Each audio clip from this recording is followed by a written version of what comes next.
Hello दोस्तों, मेरा नाम है संतोष कुमार और आप देख रहे हैं आई पे।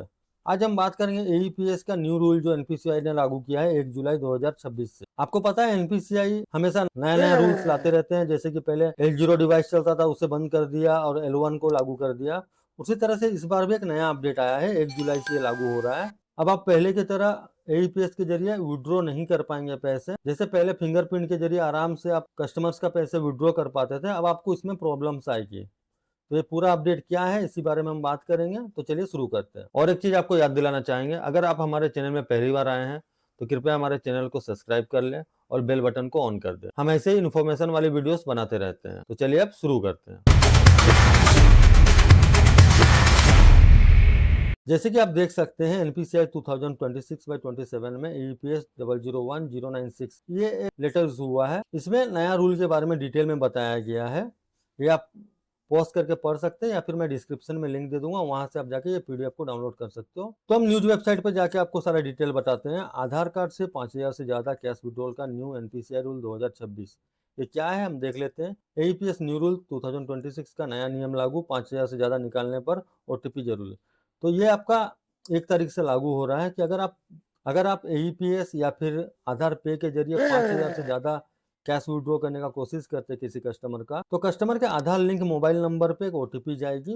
वो ओटीपी को एंटर करने के बाद ही आप 5,000 से ज्यादा का विड्रॉ कर पाओगे। जैसे कि 6,000 हो, 7,000 हो, 8,000 हो, 10,000 हो।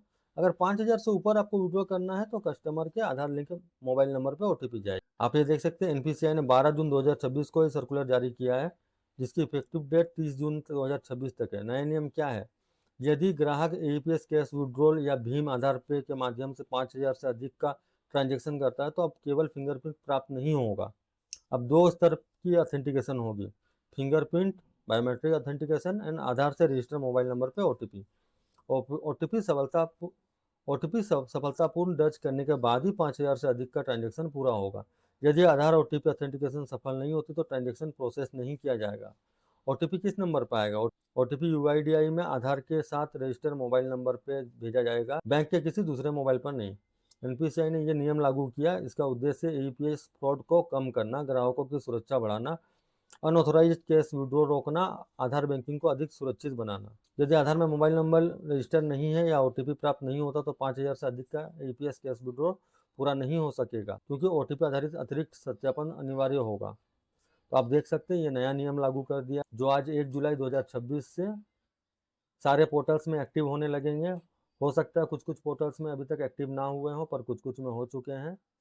और इसका पीडीएफ भी आप दिया हुआ है वेबसाइट पे, यहाँ से आप पढ़ सकते हो सारा डिटेल। मैं वेबसाइट पे डाल दूंगा, वहाँ से आप इस लिंक पे चले जाएंगे, आप खुद से ही पूरा डिटेल में पढ़ सकते हैं। तो ये था नया एनपीसीआई का नया अपडेट। इससे बहुत सारे जितने भी सीएसपी सेंटर हैं या सीएससी सेंटर हैं, एईपीएस चलाने वालों के लिए नुकसान होगा, क्योंकि वो अब पहले की तरह सिर्फ फिंगरप्रिंट से कैश विड्रॉ नहीं कर पाएंगे। उनको आधार ओटीपी भी देनी होगी अगर 5,000 से ज़्यादा का विड्रॉ करने की कोशिश करते हैं। तो इस वीडियो में बस इतना सा ही था। ये जानकारी आपको कैसी लगी और अच्छी लगी है तो इस वीडियो को लाइक करें। आपका कोई डाउट हो या सुझाव हो तो हमें कमेंट करें। अगर आप हमारे चैनल पर पहली बार आए हैं तो इस चैनल को सब्सक्राइब कर दें और बेल बटन को ऑन कर दें। ये वीडियो देखने के लिए आपका बहुत बहुत धन्यवाद।